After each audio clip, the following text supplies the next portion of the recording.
오늘 우리에게 주시는 하나님의 말씀 로마서 1장 2절에서 5절까지 함께 봉독합니다. 이 복음은 하나님이 선지자들을 통하여 그의 아들에 관하여 성경에 미리 약속하신 것이라. 그의 아들에 관하여 말하면 육신으로는 다윗의 혈통에서 나셨고 성결의 영으로는 죽은 자들 가운데서 부활하사 능력으로 하나님의 아들로 선포되셨으니 곧 우리 주 예수 그리스도시니라. 그로 말미암아 우리가 은혜와 사도의 직분을 받아 그의 이름을 위하여 모든 이방인 중에서 믿어 순종하게 하나니. 아멘. 15절과 16절 함께 봉독합니다. 그러므로 나는 할 수 있는 대로 로마에 있는 너희에게도 복음 전하기를 원하노라. 내가 복음을 부끄러워하지 아니하노니 이 복음은 모든 믿는 자에게 구원을 주시는 하나님의 능력이 됨이라. 먼저는 유대인에게요 그리고 헬라인에게로다. 아멘. 로마서는 편지글입니다. 여러분, 편지 쓸 때에는요 분명한 목적을 가지고 편지를 쓰게 됩니다.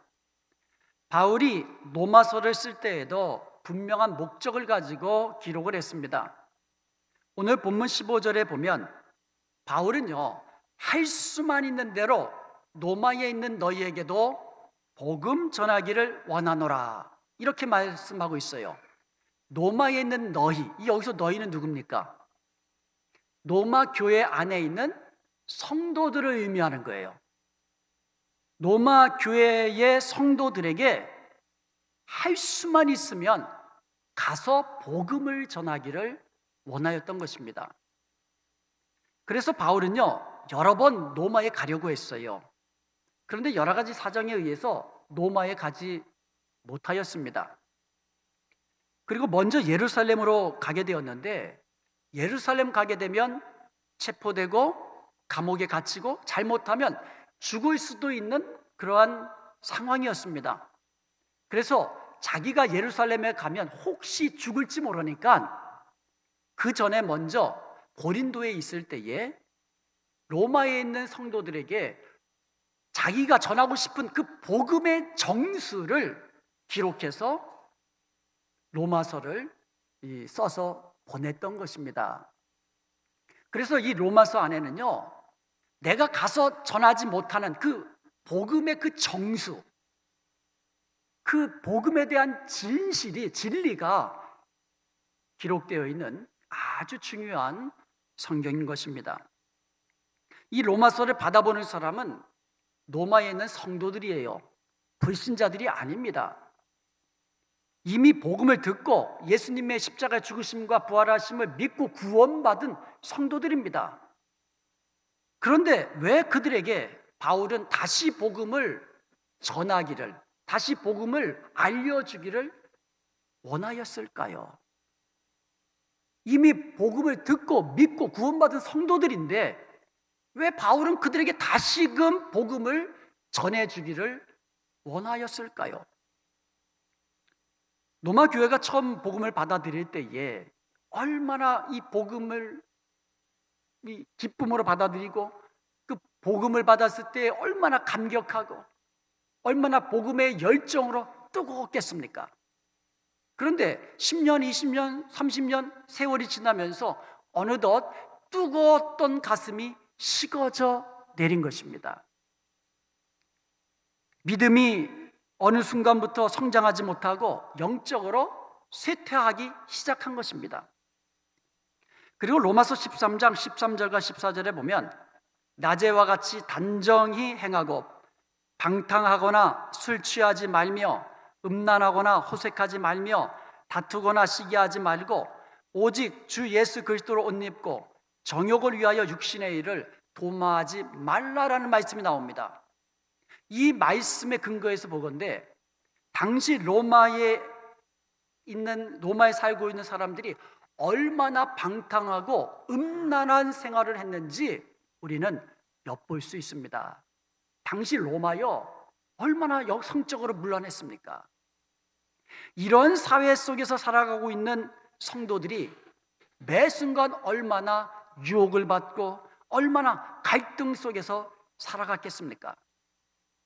바울은 이런 상황 속에서 살아가는 로마에 있는 성도들에게 다시금 복음의 감격과 복음의 열정을 품게 하고 세상과 구별된 거룩한 성도의 삶을 살기를 원하였던 것입니다.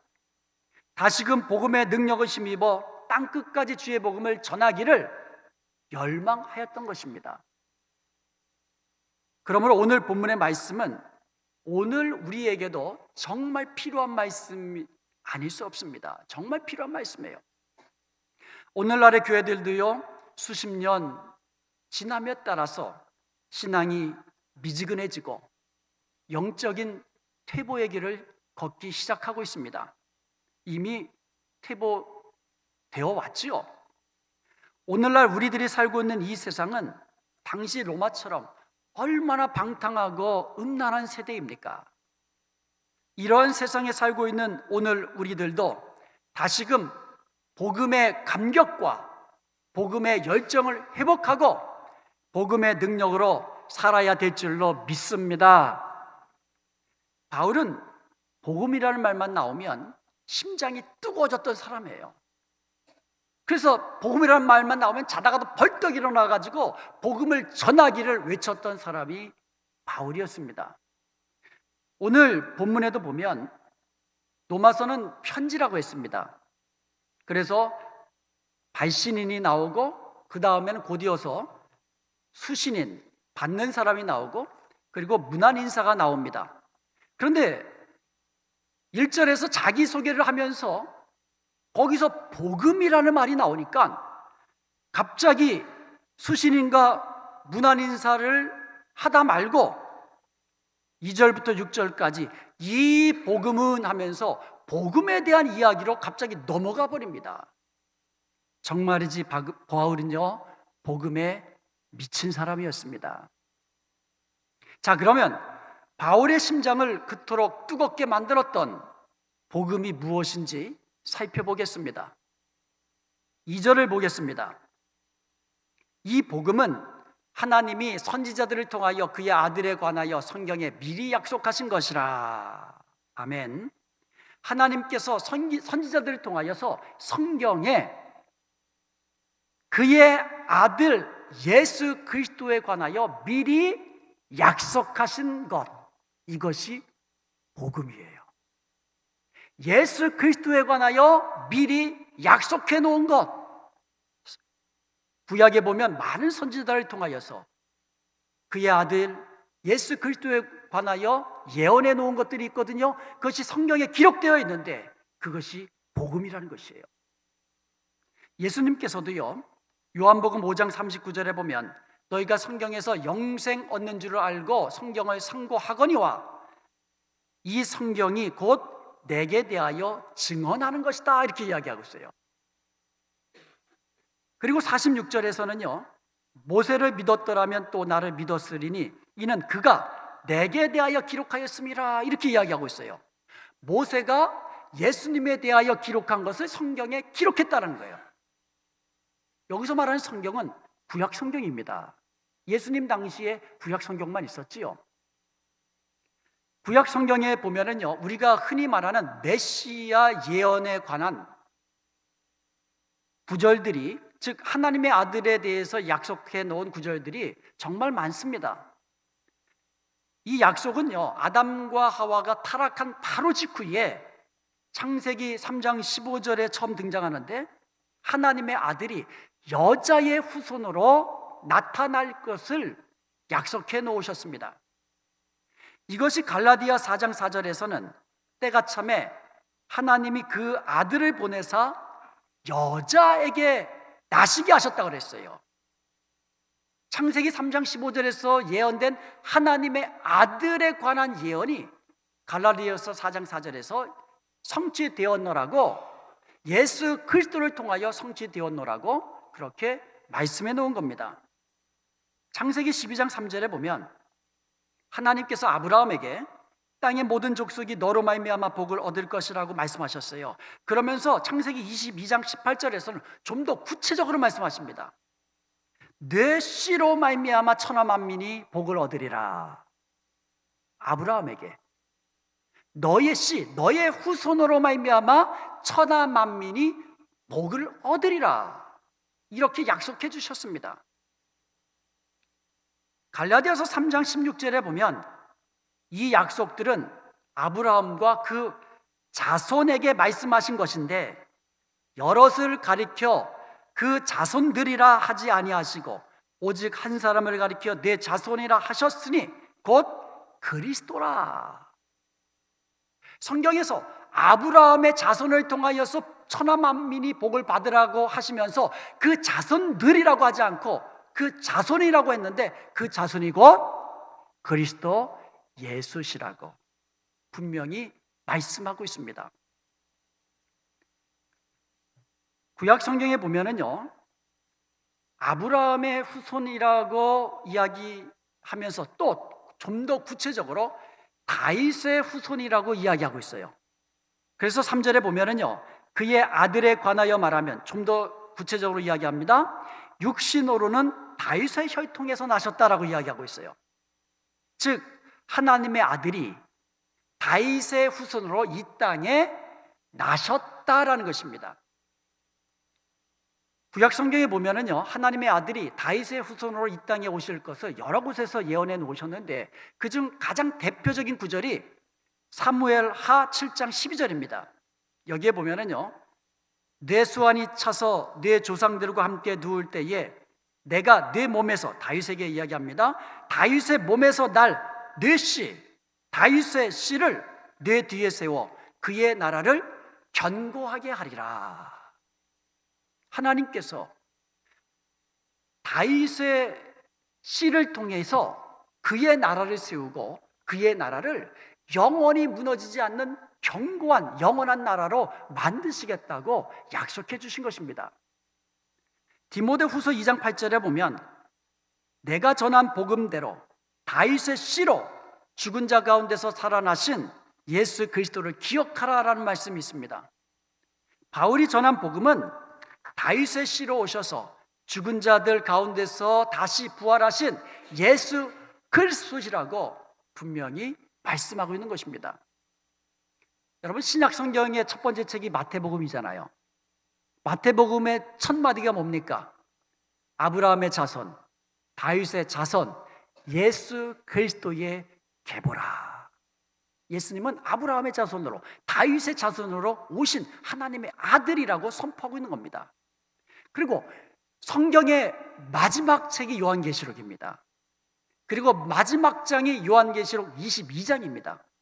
요한계시록 22장 16절에 보면 주님께서 이렇게 증언하고 계십니다. 나 예수는 교회들을 위하여 내 사자를 보내어 이것들을 너희에게 증언하게 하였노라. 나는 다윗의 뿌리요 자손이니 곧 광명한 새벽별이라. 예수님이 천상에서 나 예수는 다윗의 뿌리요 자손이라고 분명히 선포하고 있습니다. 즉 예수 그리스도는 아브라함과 다윗의 자손으로 이 땅에 사람의 모습으로, 육신의 모습으로 이 땅에 오신 하나님의 아들이신 것입니다. 그리고 오늘 본문 4절 말씀을 보면 성결의 영어로는 죽은 자들 가운데서 부활하사 능력으로 하나님의 아들로 선포되셨으니 곧 우리 주 예수 그리스도시라고 말씀하고 있습니다. 3절과 4절의 말씀을 요약하면 이겁니다. 예수 그리스도는 하나님의 아들이 사람의 모습으로 다윗의 자손으로 이 땅에 나신 분인데, 사람들이 예수님을 보면서 저분이 과연 하나님의 아들이신가 반신반의합니다. 반신반의하는 세상 사람들에게 죽은 자, 십자가에 죽으시고 죽은 자 가운데서 다시 부활하심으로써 그분이 바로 신성을 지니신 하나님의 아들이심이 사람들 가운데 선포하시고 확증하셨다라는 말씀이에요. 이 말은요, 예수님은 부활하시기 전에도 하나님의 아들, 신성을 가지신 하나님의 아들이셨는데 부활하신 이후에 그것을 세상 사람들 가운데 확실하게 증거해 주셨다라는 겁니다. 예수님은 참 하나님이신 동시에 참 사람이십니다. 이것이 바울이 말하는 기독론의 핵심이에요. 이것이 굉장히 중요한 우리 기독교의 진리입니다. 예수님은 참 하나님이세요. 그래서 예수님이 하나님이심을 믿지 못하는 모든 다른 교파들은 이단이 되는 거예요. 그래서 예수님은 살아계신 하나님의 아들, 곧 하나님이십니다. 그리고 예수님은 동시에 다윗의 자손으로 성령에 의해서 잉태되어서 다윗의 자손으로 이 땅에 사람의 모습으로 오신 참 인간이세요. 이 교리가 우리의 구원을 위해서 너무너무 중요한 것입니다. 사람은요, 모두 다 죄인입니다. 여러분 인정하시지요? 모든 사람은 다 죄인이에요. 그런데 성경에 보면은요, 죄의 싹은 사망이라 이렇게 되어 있어요. 그래서 모든 사람은 자기 죄의 싹으로 죽게 되어 있습니다. 내가 아무리 나의 사랑하는 아들, 딸을 위해서 대신 죽고 싶어도 그럴 수 없어요. 나는 내 죄 때문에 죽는 거고 내 사랑하는 자녀들도 또 자기들 죄 때문에 죽어야 되는 그와 같은 인간들이에요. 아무도 다른 사람을 위해서 대신 죽어줄 수 없는 겁니다. 하나님은 우리를 사랑하셨습니다. 그래서 우리가 죽기를 원치 않으셨어요. 우리에게 생명 주시고 우리를 구원하시기를 원하셨습니다. 그래서 하나님의 아들이 이 땅에 사람의 모습으로 그래서 오신 겁니다. 예수님은 참 하나님이시기 때문에 그에게는 죄가 없으세요. 예수님에게는 죄가 없으시기 때문에 다른 사람을 위해서 대신 죽어주실 수 있는 겁니다. 그리고 예수님은 하나님이시기 때문에 한 영혼이 아니라 모든 인류의 죄를 대신해서 대신 죽어줄 수 있는 분이십니다. 그런데 대신 죽기 위해서는 육체가 있어야 되잖아요. 육체의 생명은 피에 있고 또 피 흘림이 없으면 죄 사함이 없다고 그랬거든요. 그래서 다른 사람의 죄를 위해 대신 죽어주려면 피 흘려서 죽어야 되는데 그것은 사람의 모습으로 육신을 가져야만 하는 겁니다. 그래서 예수님이 참 하나님, 참 하나님의 아들, 그분이 이 땅에 사람의 모습으로 오셔서 참 인간이 되셨기 때문에 저와 여러분을 구원하실 수 있는 줄로 믿습니다. 그래서 이 세상에 우리를 구원할 다른 이름은 없는 것입니다. 다른 복음은 없는 것입니다. 오직 예수 그리스도뿐입니다. 오직 예수 그리스도의 복음뿐입니다. 이것이 십자가의 진리요, 이것이 복음입니다. 오직 예수 그리스도의 복음뿐입니다. 성경에서 말하는 복음은 유앙겔리온이라고 합니다. 이 말은 기쁜 소식이라는 뜻이에요. 복음은 기쁜 소식입니다.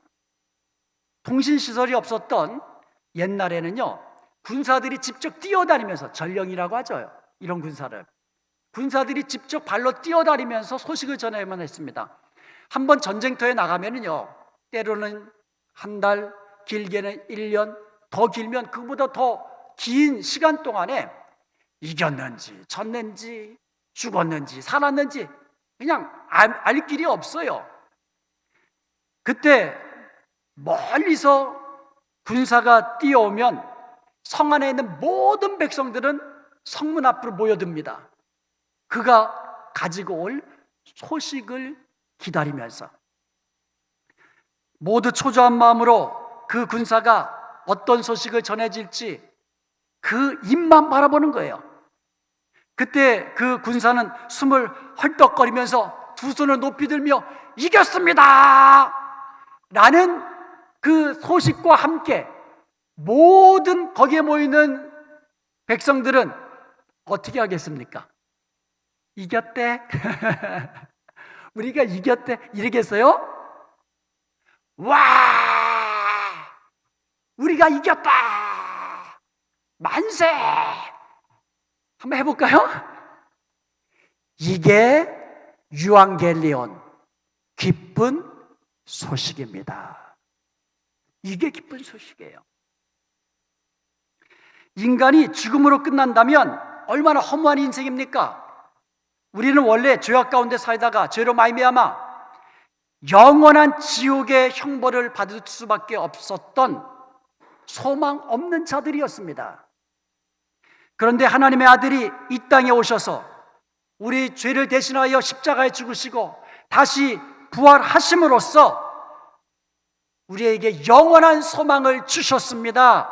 이것이 유앙겔리온, 복음, 기쁜 소식인 줄로 믿습니다. 이것보다 더 기쁜 소식이 어디에 있겠습니까? 이것이 바로 온 백성에게 미칠 구원의 기쁜 소식입니다.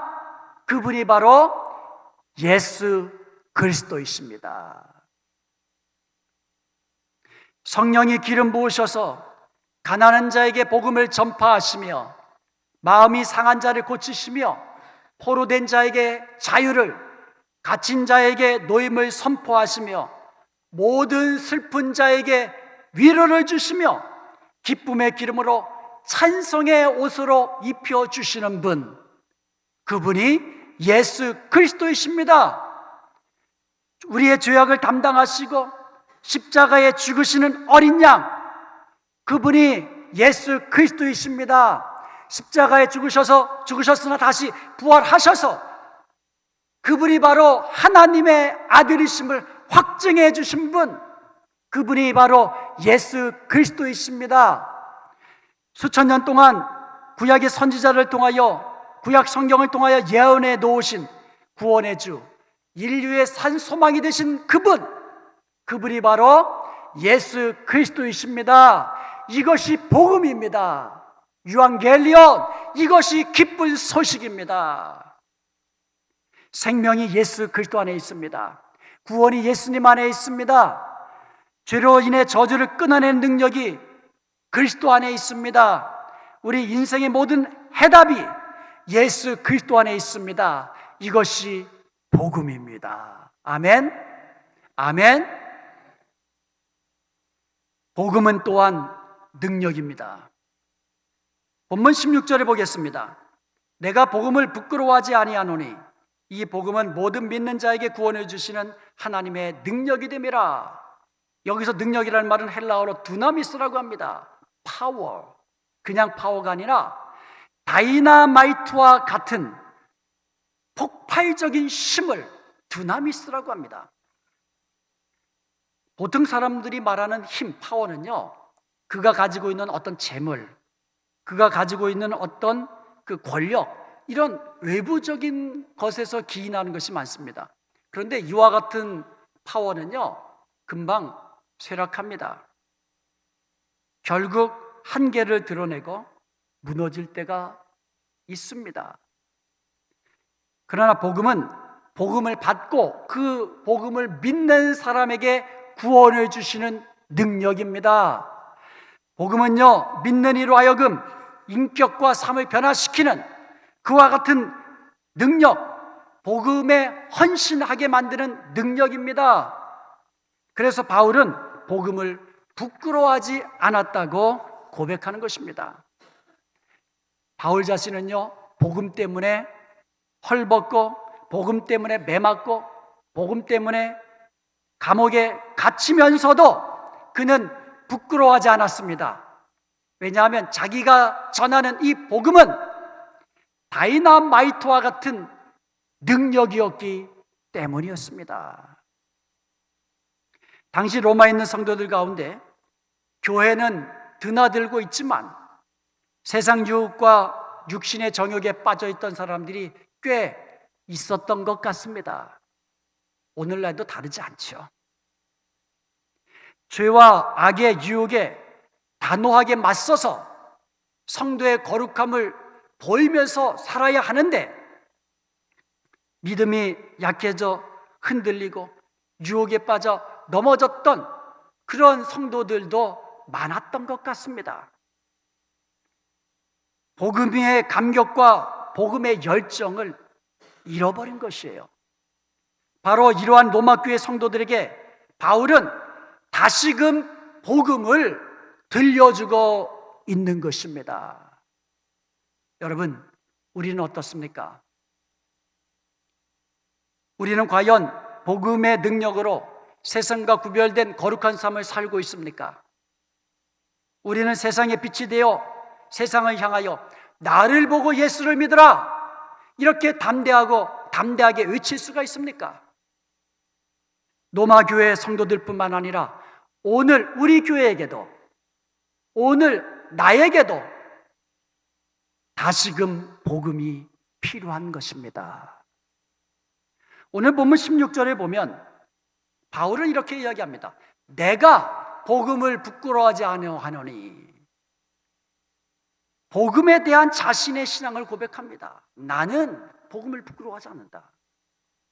그리고 바울은 로마서 16장 25절에서 나의 복음이라는 말을 사용합니다. 나의 복음. 이 말은 대단히 중요한 의미가 있습니다. 바울은 복음을 전파하면서 말로만 전파하지 않습니다. 머리로만 복음을 이야기하지 않습니다. 내가 믿는 예수, 내가 믿는 복음, 내가 경험한 예수 그리스도를 가지고 복음을 증거하고 있는 것입니다. 단순히 말로만 하면 능력이 안 나타납니다. 그러나 내가 경험한 것을 가지고 전파하면 거기서 복음의 능력이 나타나는 것이에요. 이제 우리도 예수 그리스도의 복음이 나의 복음이 되게 하십시다. 예수님 믿고 구원받으세요.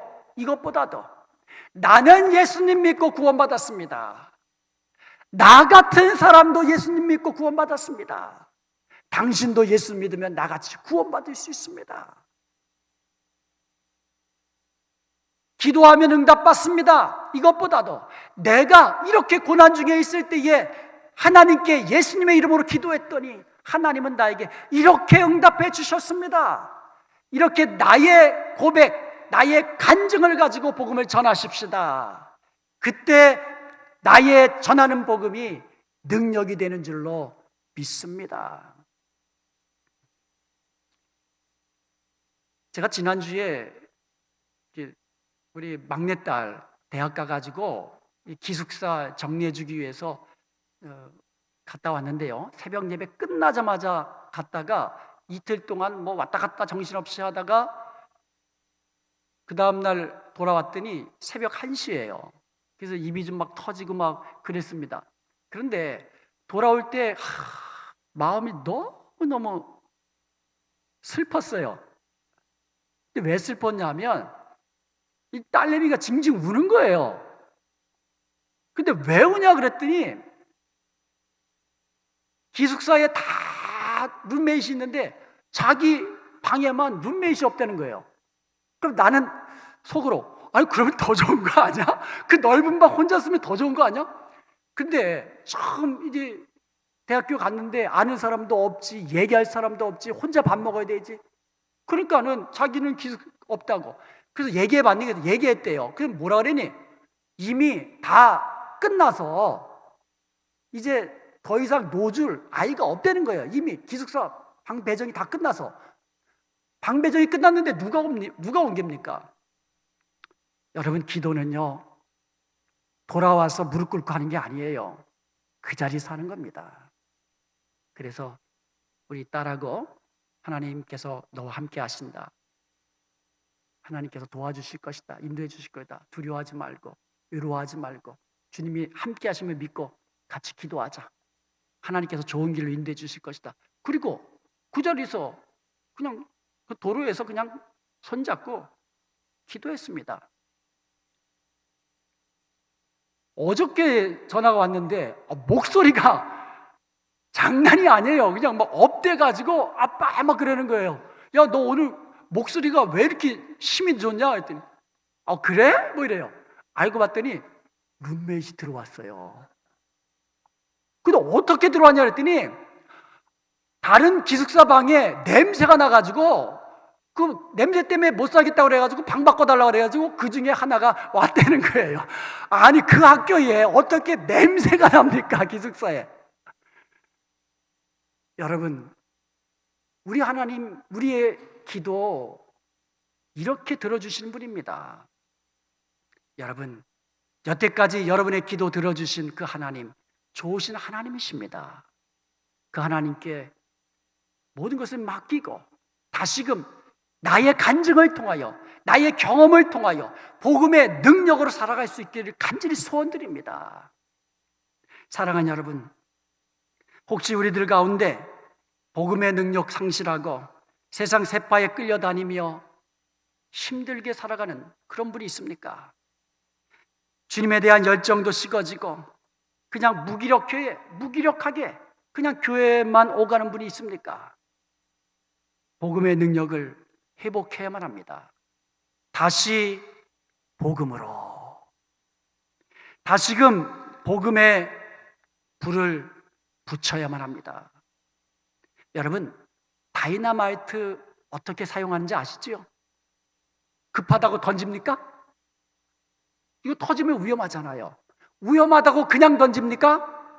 어떻게 사용해야 되죠? 불을 붙여야만 합니다. 다이너마이트에는 불을 붙여 폭발시켜야만 합니다.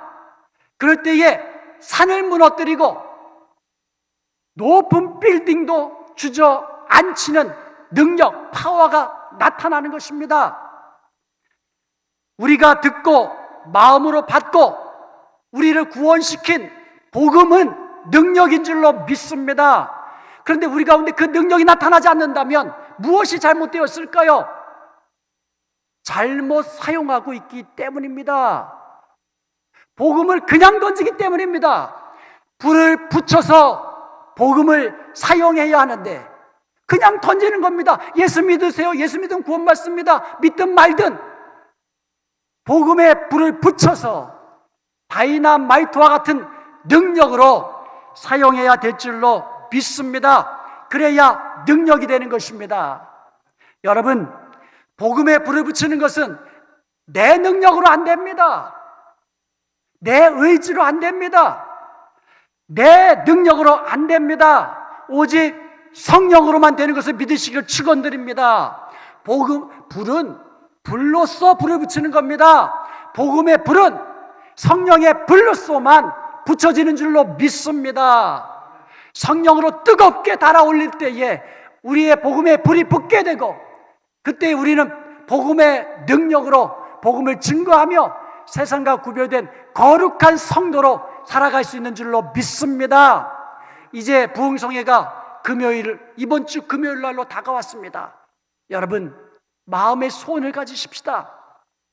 이번 부흥성회를 통하여 다시금 복음으로 말씀과 성령으로 뜨거워질 수 있기를 축원드립니다. 이것을 기도하는 마음으로 참석하시고 이것을 기대하는 마음으로 권면하시고 이것을 기대하는 마음으로 순간순간 주시는 하나님의 말씀을 듣고 믿음으로 아멘하고 그 말씀대로 행하십시다.